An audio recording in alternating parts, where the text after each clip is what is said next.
তোমাদেরকে আবারও অসংখ্য ধন্যবাদ হরারে 90 এর সিজন 2 কে আরো অলংকৃত করার জন্য ধন্যবাদ।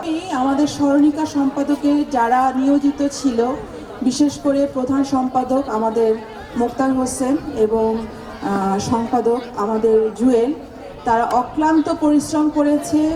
প্রত্যেকটা একটু বাধা দেই, সেটা হচ্ছে মোক্তারকে যদি না চেনা যায় বুঝবা যে সাদা লুঙ্গি সাদা পাঞ্জাবি সেই হচ্ছে খানদানি মোক্তার। তো তার কথাই বলছিল সিরাজ, সরি তোমাকে আমি একটু থামালাম, আবার প্লিজ। এবং এটা করতে যে আসলে মনে হয়েছে এই বয়সেও বন্ধুদের ভিতর লেখার যে এত ট্যালেন্ট। প্রধান সম্পাদক হিসাবে আমি বিশেষভাবে একটা হাততালি চেয়ে নেব আমাদের যে সম্পাদক কামরুল জুয়েলের জন্য একটা জোরে হাততালি হবে। অসংখ্য ধন্যবাদ। এবং এই হাততালিটা জাস্টিফাইড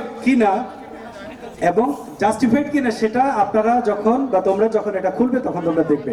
অত্যন্ত তথ্যবহুল, অত্যন্ত ভার্সেটাইল, নানান ধরনের ডাইনামিক লেখা এখানে রয়েছে এবং তার দিনরাত পরিশ্রমের ফসলে আমরা আজকে এই ছবিটা তোমাদের হাতে তুলে দিয়েছি। এটা অনেক ইনফরমেটিভ, এটা শুধুমাত্র একটা ম্যাগাজিন হিসেবে তোমরা ট্রিট করবে না, কারণ এর ভিতরে অনেক তথ্য রয়েছে যেটা আমাদের বাচ্চাদের জন্য কাজে আসবে, বড়দের জন্য কাজে আসবে।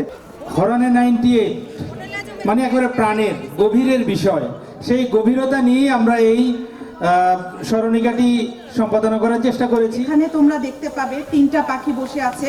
এখানে আমরা 3 জেলাকে বুঝিয়েছি, ফেনী, লক্ষ্মীপুর, নোয়াখালী, এবং নিচে আমাদের একটা জলছাপের একটা ম্যাপ আছে এবং উপরে দেখবে 3 জেলার পাখিরা একসাথে উড়ে যাচ্ছে।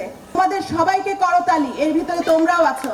ধন্যবাদ, অসংখ্য ধন্যবাদ। আমরা আনুষ্ঠানিকভাবে আমরা হাত উত্তোলন করে আমাদের এই ম্যাগাজিনটার আমরা উদ্বোধন ঘোষণা করলাম। সবার কাছে এটা পৌঁছে দেওয়া হবে। সবাইকে ধন্যবাদ।